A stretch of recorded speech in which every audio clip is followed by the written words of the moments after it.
Hey, ladies and gentlemen, how's it going? I figured you guys missed me by now, so I'd make a quick cameo to explain the connection between Plato's divided line and his allegory of the cave. So if you would be so kind as to follow along, that would be fantastic. So the allegory of the cave starts off with Plato establishing that there are prisoners locked within a cave. And there are two light sources for these prisoners, one of which is a fire, the other of which is most likely the sun.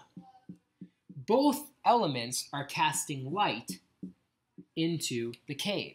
Consequently, the prisoners locked up in the cave can only see shadows dancing on the wall and come to believe that these shadows are in fact real. Now, this is highly problematic due to the fact that while we have real objects like this donut, their shadows are simply a reflective likeness of that object.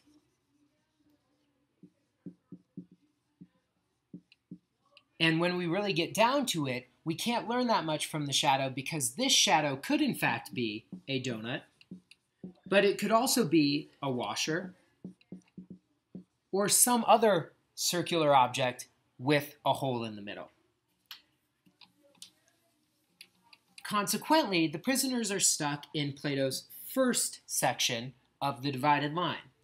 This is the section that allows us to recognize the likeness of objects. However, we can't learn or discern that much about this likeness.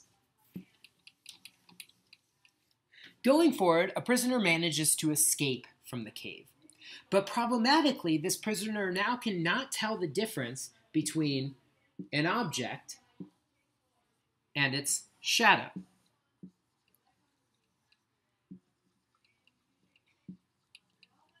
Not to say that he doesn't recognize the shadow or recognize the object, but he's unable to discern which of these two is the real object, be it the shadow or the thing standing in front of him.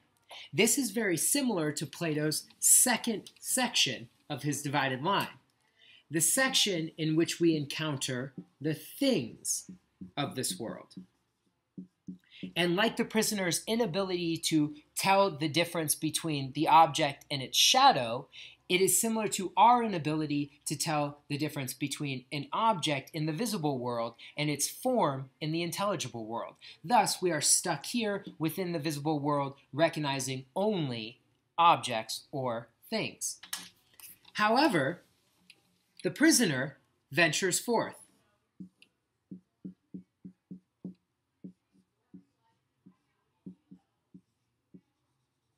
And in doing so, he has an epiphany of sorts.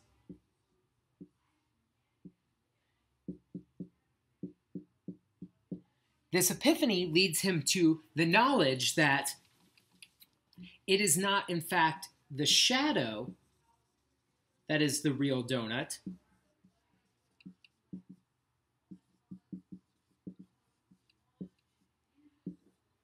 but rather the donut itself. At this point in time, the prisoner has arrived at stage or section 3 of the divided line. This is the section in which we mathematically and scientifically recognize that truth and knowledge are both objective concepts.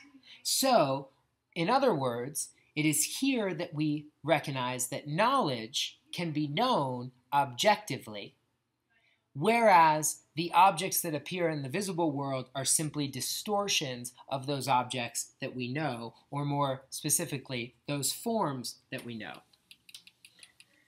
Ultimately, the prisoner sees the sun. And the sun casts a light on the forms of the world. What essentially is happening here is that the prisoner equates the fact that all of these objects are simply products of the light that illuminates them, much like all objects in the visible world are products of the forms that illuminate them. And thus we arrive at section 4 of the divided line. And it is in this section that we recognize higher forms, and consequently, we see what is real. So, let's quickly review. Our divided line is broken off into 4 sections. We have the visible world and the intelligible world. Each of those is broken into 2 further sections. The visible world is made up of the likeness, or when the prisoners see the shadows, and the things, when the prisoners are unable to discern between the shadows and the objects that are creating them, like our inability to discern between the forms and the objects that are created by them. We then venture into the intelligible world, or the world of the maths, of objective knowledge. It is here that we begin to finally recognize that we can know things and distinguish the intelligible world from the visible world. And ultimately, we arrive at the place of higher forms in the intelligible world, where we recognize that the forms are truth. The forms are in fact real, and everything in this visible world is a distortion of that. This is the moment when everything is illuminated. The prisoner sees the sun and realizes that it gives form to all things. The end. Be good.